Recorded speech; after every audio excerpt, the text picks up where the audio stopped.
Hello, everyone. Today we're welcoming a special guest, Raul Bustamante, also known as Stock and Trade on Instagram. Raul, how you doing, man? I'm doing good, man. How are you doing? Doing fantastic. I'm glad to be here. I'm glad to have you on. Some of your content that you put out is some of my favorite stuff out there, to be Oh, honest. well, thank you. I appreciate that. Yes.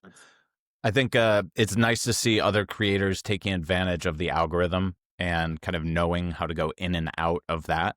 Because a lot of times in sports cards, we're a little bit backwards from where modernity is. So I respect that you do that. Oh, well, I appreciate it. At least that's a little bit more, it's a little bit smarter than I necessarily am. I try and do my best to just fight the algorithm as much as I can and have the basic idea of what it may or may not like. But in the end, we're all at the mercy of it.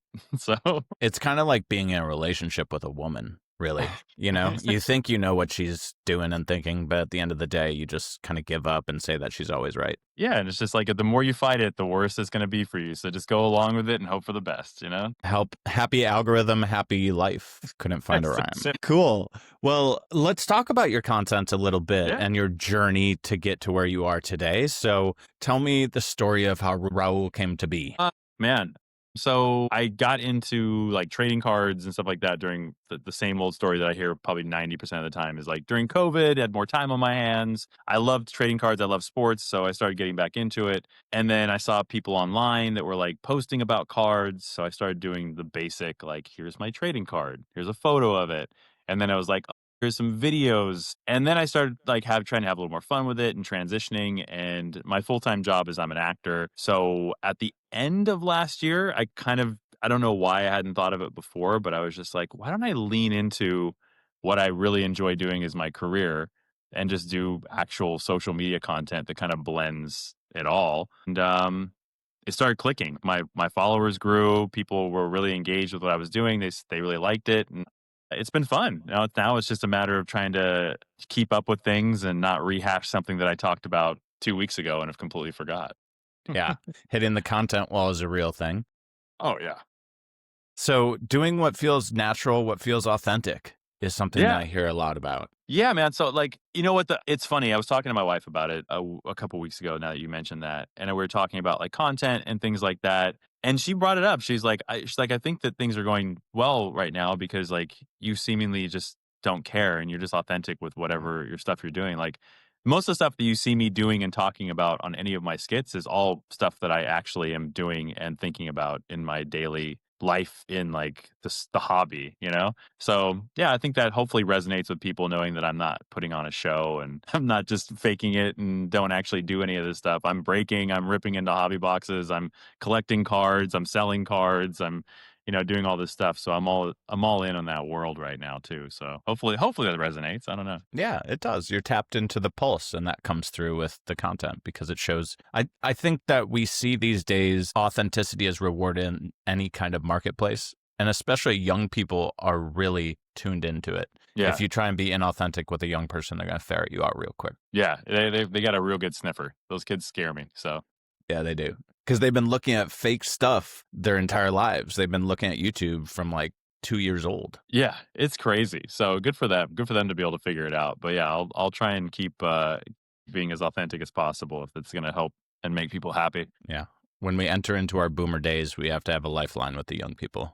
Yeah, they got to have somebody to take care of me when I can't move. For real. So content, we talk about journeys. Let's see, you've come through the acting path. Do I know you from anything? I always say I've done small things on big shows. I've done a lot of TV and commercials. Now that I've gotten more into this, occasionally I see people that are like, oh, I just saw you in this show. I just saw you on this commercial, which is fun. But for someone to recognize me on the street based on something that I've done would be a very tall task, I always say. I've had some runs on some TV shows to last a couple seasons, but it's always, like I said, small parts. I'm moving a scene along. And yeah, if you're a giant fan, then maybe you'd be like, hey, wait. But it would be a tall task. But it's fun. I love it. I'd rather keep this version of my career than a famous version of my career that I can't do anything about. So I'm happy to be where I'm at. So if I told you I had a bunch of bobbleheads of you and like a life-size poster and things like that, you'd be like, I'd be like, wow, you made all of those yourself. So that's kind of weird because I know no one else is. Yeah. All right. Well, Luckily, this isn't a big reveal that I do because I don't. So You move your head and it's just me behind you. yeah, just a bunch of posters and everything up.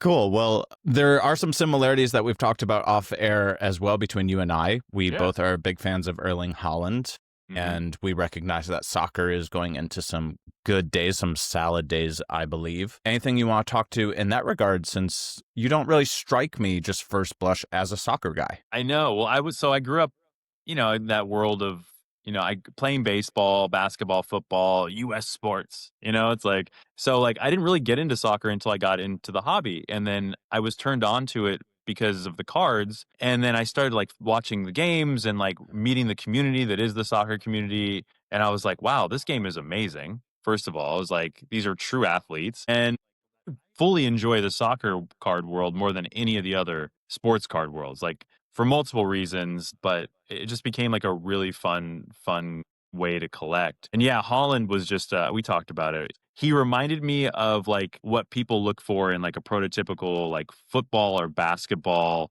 like major sports star, but was playing a sport that I really wasn't familiar with, and it seemingly was a little bit different comparatively to some of these leaner, smaller guys that are just quicker and just have these skills. But he had all this skill set and is 6'4", 200 and something pounds muscling people around, which is very interesting. But Yeah. yeah, I fell in love with that way. Plus, like, not for nothing, for better or for worse for my collection, now it's seemingly he scores 2 goals, people remember him again, and now his prices are going back up.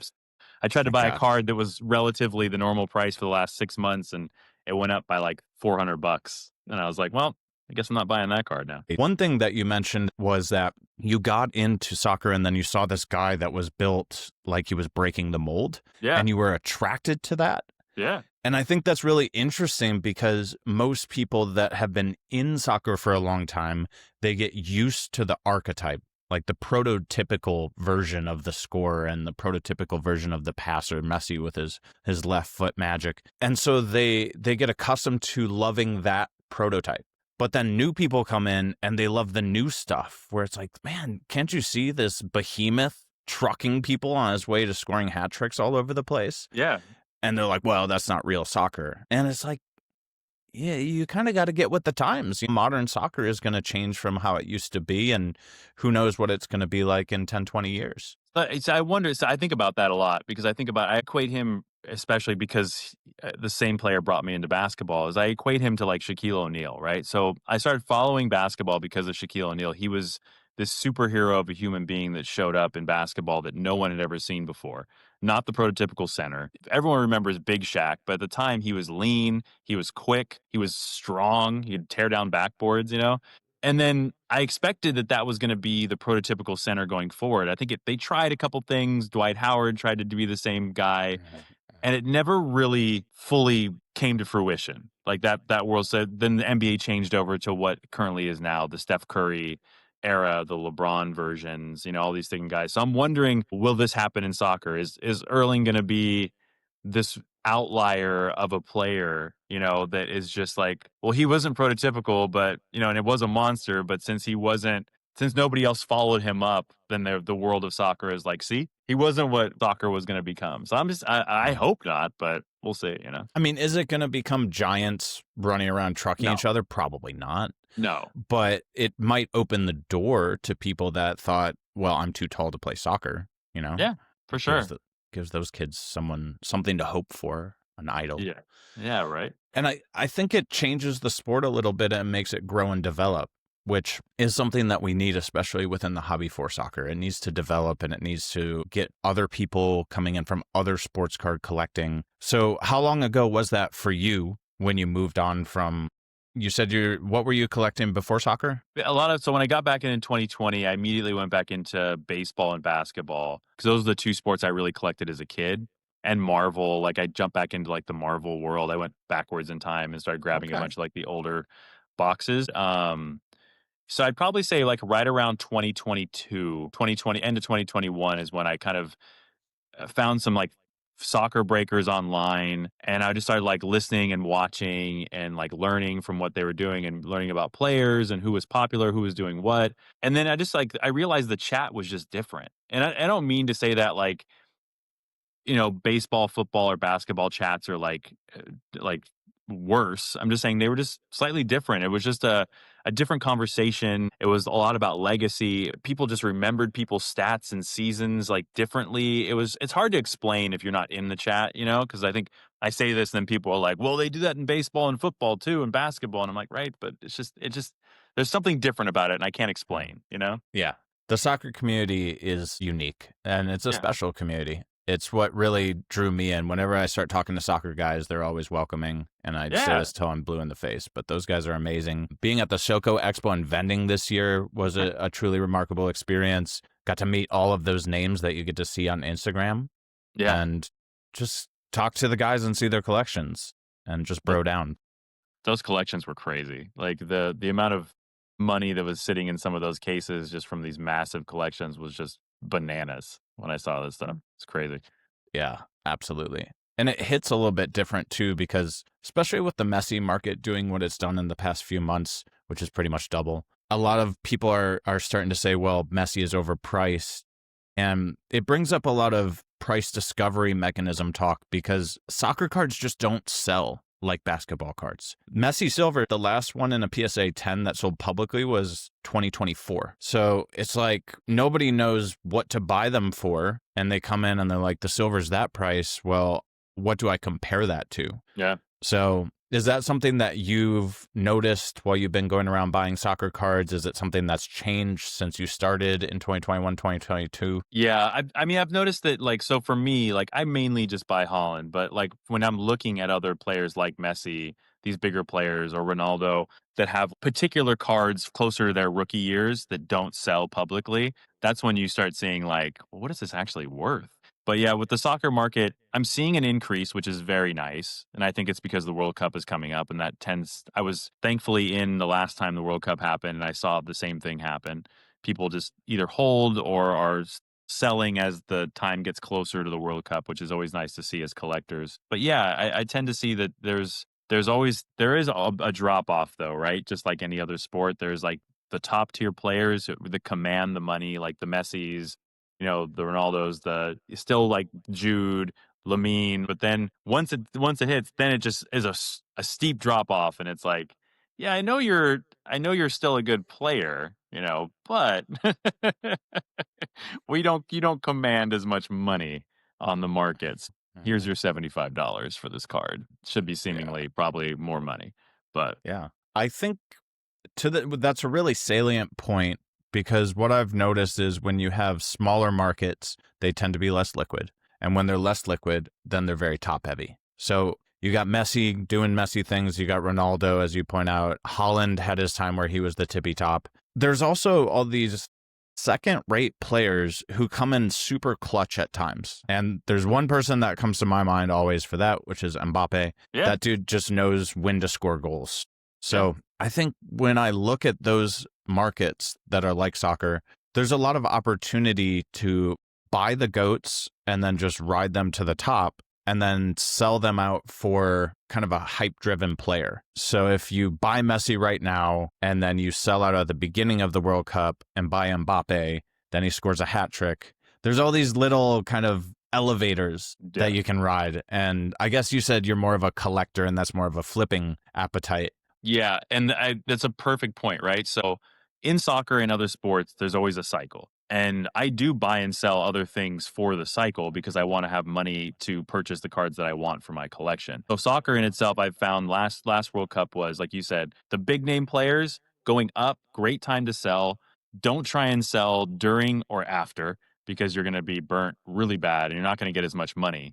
But the players to buy are those second tier, third tier players that all of a sudden score the game winning goal or score like you said the hat trick or two goals in a World Cup game that were selling for $50 and now they're selling for $150 because everyone is jumping in on this player that they think is going to continue to do this in the World Cup. So those are the guys that I would recommend buying previous to the beginning or something like that. So even if nothing happens, you can get out your money that you purchased or maybe a little bit less, but because those are the guys that have a higher upside for gaining some money during the World Cup. Whereas like same thing for like football, like if you're selling in the off season, you're crazy. Like for Mhm. football, like the time to sell is preseason. or playoffs. Like you better, or you Yeah. can keep your fingers crossed that your player makes it all the way to the playoffs and does something. It's the same thing for basketball, and it's the same thing for baseball. It's all this weird cycle, and I guess if nobody sold in the off season and nobody sold during like the dead time of the regular season, then we'd all be screwed. But there's always going to be sellers. But if you really want to make the most of your money, I find that those are the best times to be selling. I was just talking about that with Ryan Seaver, and we were talking about how you can simply time market cycles in Yeah. buying and selling. 100%. Just buy in the off season, sell right before the season starts, and then rinse and repeat for all the sports. And it's interesting that you bring up that journey of you buy in the off season. Do I sell, or do I think they're going to go to the playoffs? And then it's almost this constant battle of self-doubt. They have a couple bad games. You're like, oh, maybe I should have sold them in the preseason. And then they get back on the horse. And then you're like, oh, okay, that feels good. It's like this constant bad and good that you oscillate between. And then hopefully you get into the playoffs. Then you get into the playoffs and you're like, all right, we made it. It's been a journey. Do I sell now? Do I sell in the divisional? Do I wait till they get to the championship? Are they going? It's such a kind of a head case. Yeah, right. I mean, there's always that. It's like, because every year there's somebody, right? Every year there's one QB that tends to, especially in football, if we're going that route. It's like last year was Jaden Daniels. Like he kept going further and further along, and I knew people that were just holding, and instead of, because they were going to sell and then push it all the way because they were like, well, what if he makes the Super Bowl? Well, okay, if you are going to sell and you don't want to hold on to him, I would just let him go now. And they didn't. And then, you watch the dip, and then you hope for a rise, and you hope he doesn't have a sophomore slump. CJ Stroud was a perfect example. People that held him into a sophomore year and got burned bad because his numbers never made it back up to where they were before. Unless he makes a huge run this year and goes into the Super Bowl, I doubt you see that number rise up again. It's like it's always that crazy gamble. And for me personally, if it's all about buying and selling, if it means me losing a few $100, but I'm still gaining money off my initial investment or what I put into it, then I'm just going to sell. Like I don't worry about hindsight as much. It's like, I understand there's always going to be stuff that like really goes crazy, but I tend not to get too upset over a couple $100, like, because it could have gone the other way super fast. Yeah. Hindsight's 2020, right? But it's also good to know your risk tolerance, your risk aversion. When I'm thinking about it, it's like, man, maybe I should do those strategies where you buy 5 cards and then you sell out 3. Buy 5 in the offseason, sell 3 at the beginning of preseason because you think they're going to go into the playoffs. You hold 2. And then I think it's just having a strategy and having the confidence to believe in that strategy no matter what happens.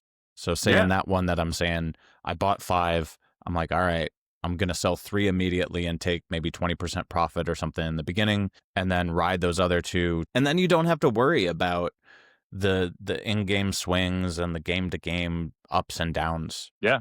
And shoot, you might get lucky, and even before the end of the season, like your guy goes off for 3 weeks in a row, and you're like, well, I can actually release now, like if you're really looking for that money. And obviously everyone's different. So some people need the liquidity for whatever reason.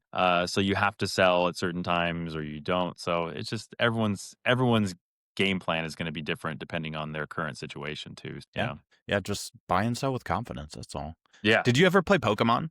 I didn't play Pokemon. I've been around the Pokemon world. I always tell the story that like when I was a kid, I grew up, my first job was at KB Toy Store. So I was selling Pokemon when the first like 101 came out, and it was crazy. Like kids coming in, parents, all this stuff. Yeah. And I just never got into it. I was like, I probably was thinking I was too cool for it being in high school. What is this game? And now, obviously we talked about it before, hindsight's 2020. I really wish I would have just played at that point because I would have had those cards and it would have been amazing. I'm sure at some point I would have pulled a Charizard with the amount of Pokemon cards I could have bought at KB Toys, being the first person able to get first option at them, Do you remember what those boxes went for?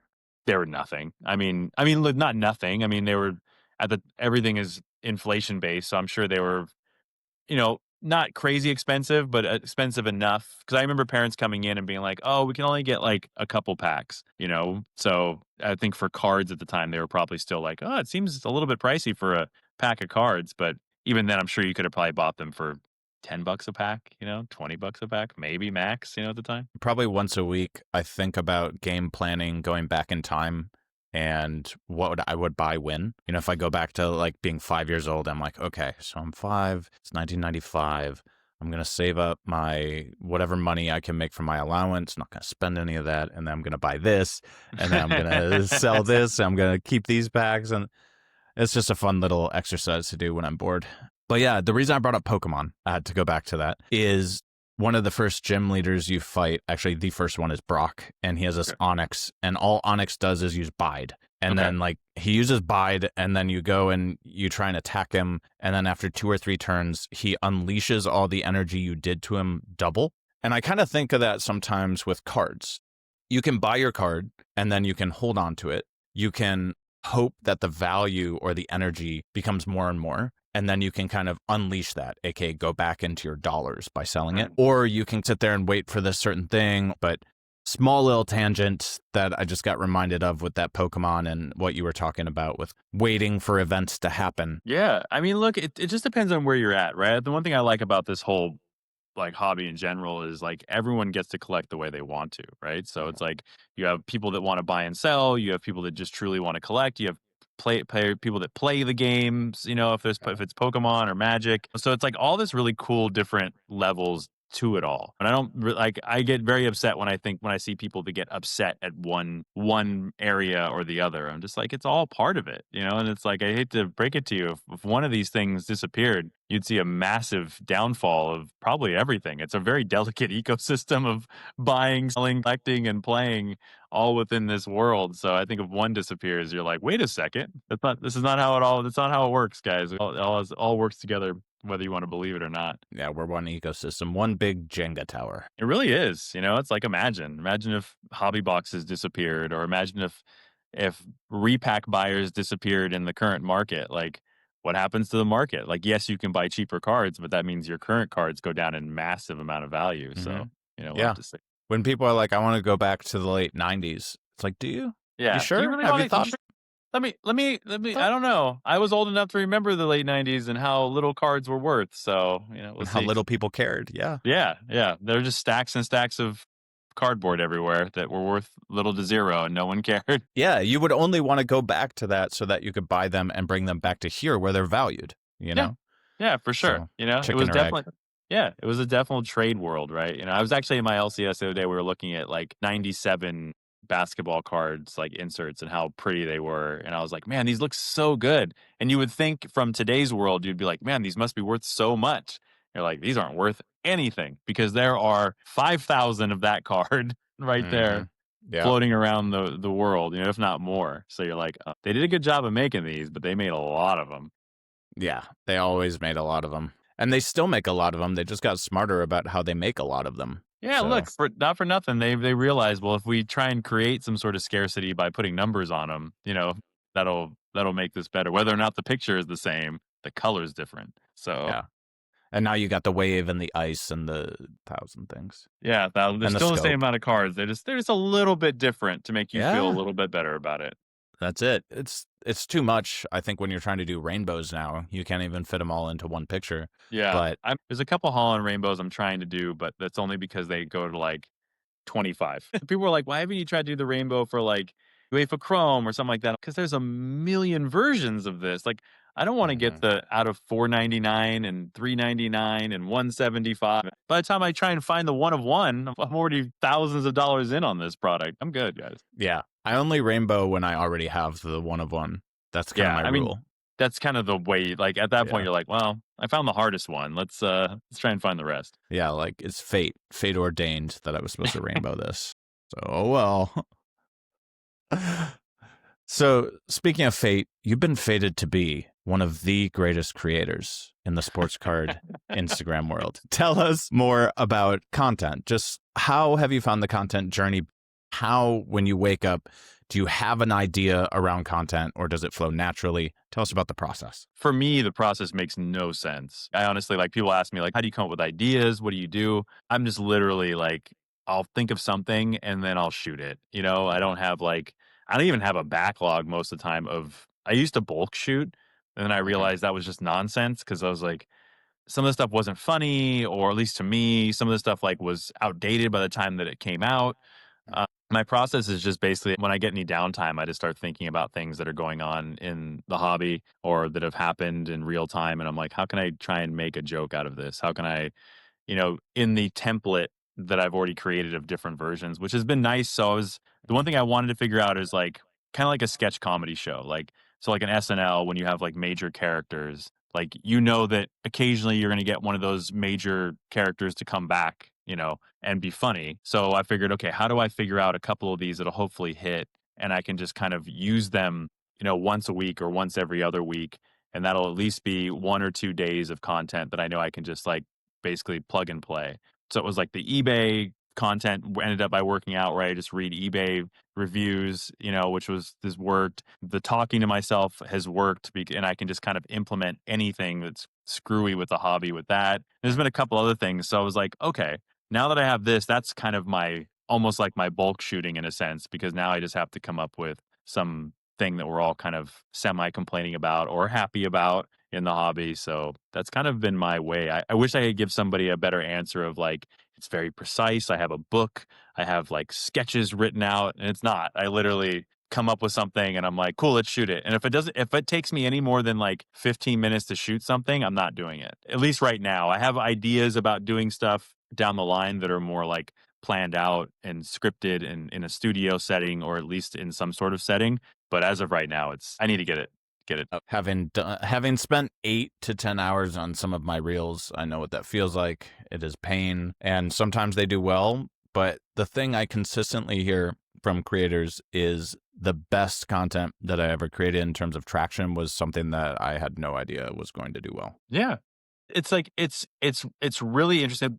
I always say the same thing. The ones that do the worst for me are the ones that I'm like, that's a good one. At the end, I'm like, you know what? That's a good one. I think people are gonna like that. And every single time, it just does not catch on. And I'll look. I just posted one yesterday, and I ended up by figuring out that ChatGPT, all for anybody listening, ChatGPT will actually run skits with you.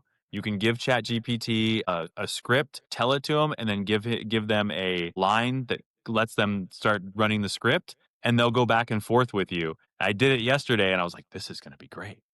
People are going to love the idea that ChatGPT is talking to me." One of the worst ones I've done recently in regards to views, No. and I was just like, I started cracking up. I was like, every time that I think that something's going to do well. But the good thing is, it took me 15 minutes to make, so it doesn't matter. I think the hard part is when you put so much time and effort into something Yes. and then it doesn't do well, those are the ones that you're like, well, fuck, man. Why did I do all this work? It's like the less time it takes and you can move on from it. And when it doesn't do well, you can move on from it and so on. Because otherwise you get caught up in that world and it becomes really easily to get down on yourself and not create content.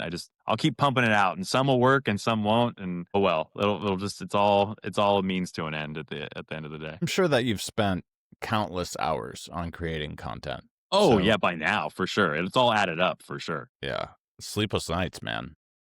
My big thing now, and I talked to a bunch of people at the National about it, was I was like, because they're asking about content and stuff, and I was just like, look, at the end of the day, if I think it's funny, I don't. That's what I care about. Like, Yeah. if I think it's good and I think it's funny, great. Like, I'm happy with it, and then we move on. And some people will, some people won't, Yeah. and so what? It's like your baby. People Yeah, might think your baby is butt ugly, yeah, but as long as you look at it and cherish it, that's all that matters. yeah. My baby's great. Like, I don't know about you guys, but my baby's great. Yeah. So, I love this baby, man.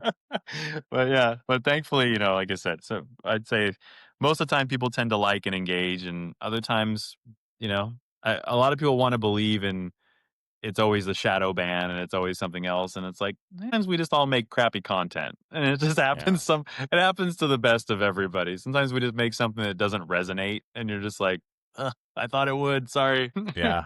It's tough, man. And everyone wants to blame the almighty algorithm. That's the scapegoat for us all. Yeah. Yeah, stop. I think for better or worse, whatever you think of him, I like Gary Vee, and Oh, I love Gary. he's said it multiple times. It's like they ask him questions about like, what do you do when people aren't watching, and he's just like, make better content, just do better. Like, I don't know, it's not the algorithm, it's not this, and maybe occasionally it is the algorithm, and it is a shadow ban, like the very small percentage, but sometimes it's just your content isn't doing well because you're not doing well, and that's Mhm. fine. But it's all a learning process. If I look back on the beginning part of my content, like, man, I'm surprised people even watch some of it. It can be I'm like, rough. man, that was terrible. Yeah. Yeah, it can be rough.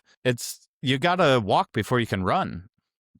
the end of the day, if I can make somebody smile and laugh and kind of move on with their day in a little better sense, then that's good for me. I'm happy, you know? Absolutely. That's what it's all about. Are there any tips that you would give people who are trying to maybe go into producing content and just don't know really where to start? My tip is always just start. It's just as easy as making a video and posting it right away on Instagram, TikTok, Facebook, all that stuff. So just do it. Like that's it. That's the only tip that I have. And have decent lighting and make sure people can hear you. Those are the 2, 3 things that I can always tell everyone. Because other than that, it's like, go for it. See what happens. Test the waters because you won't know until you do it what's going to work and what won't. But yeah, and then the lighting and the volume. Make sure we can hear and see you, and that's it.